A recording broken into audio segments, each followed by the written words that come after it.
Hey everyone, I'm back with a random acts of kindness challenge, week 2. And I actually had somebody reach out on the comments for last week saying that he or she would like to hear some of the stories for these. So whoever you are, if you're watching this, just for you, I'm going to read some of the stories for these. And I would love to know a little more about you. If you would like to drop your name, and if there's a way that I could be praying for you in the comments. So with that said, the challenge that I have for you all is called We Reap What We Sow. And the verse for it is 2 Corinthians 9:6, which says, "Whoever sows sparingly will also reap sparingly, and whoever sows generously will also reap generously." And the story is written by someone with the name of Kendra, and it says, "Kindness is not always a quality we come by naturally. Often it's one we have to cultivate over time. The busyness of life, harshness of others, or even just our never-ending to-do list can hinder our desire to extend kindness. Sometimes we just don't feel like doing things for others. It's in those moments that kindness towards others takes practice and intentionality. There are many times when I don't feel like being kind. When I get angry with my kids or my husband, or when I feel upset when someone cuts me off in traffic, or is rude to me in the checkout line. When kindness is not a habit, I can feel powerless to be kind in those moments, finding myself snapping instead. But I do have a choice in how I will respond, and cultivating a habit of kindness makes that choice easier in difficult circumstances.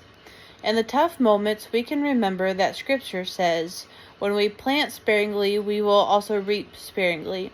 But if we plant generously, we will reap generously. This also applies to the kindness we extend toward others, encouraging us to plant more of what we like returned to us in our own lives.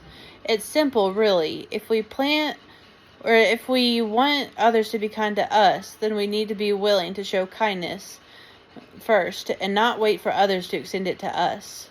Do you find yourself overwhelmed with busyness and struggling to be kind? Have you struggled to make kindness a regular habit rather than a one-time event? Remember that kindness does not have to be grand. A habit of kindness is built on one tiny action at a time. It just takes a bit of intentionality.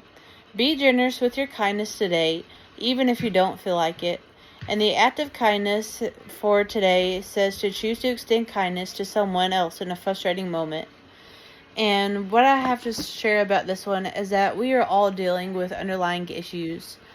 And, we don't always show it. And so just being there for somebody in a very frustrating moment can go a long way. Somebody may be struggling with work to get bills paid, or they might be living paycheck to paycheck, or, they may have just gotten laid off from a job, or, in the hospital or whatever. And so just extending that hand to somebody to help take a relief off of them can go a long way. And a time in my life that this was, that made an impact was when my little brother was born. My parents were in and out of the hospital a lot with him because, he had a condition with his heart, and we thought we were going to lose him. And just seeing the community step up and do their part to take the relief off of my parents, to watch me and my sisters while they were at the hospital with him, just really meant a lot to us. And even with all of my surgeries and hospital visits, seeing everybody step up and do their part to help out with me as well, this really meant a lot. And it helped take the load off. And something we could do is, even instead of saying, what can I do for you? Sometimes just thinking of something to do and just doing it can even take the load off. Because sometimes it can be overwhelming to think, oh, what can this person do for me?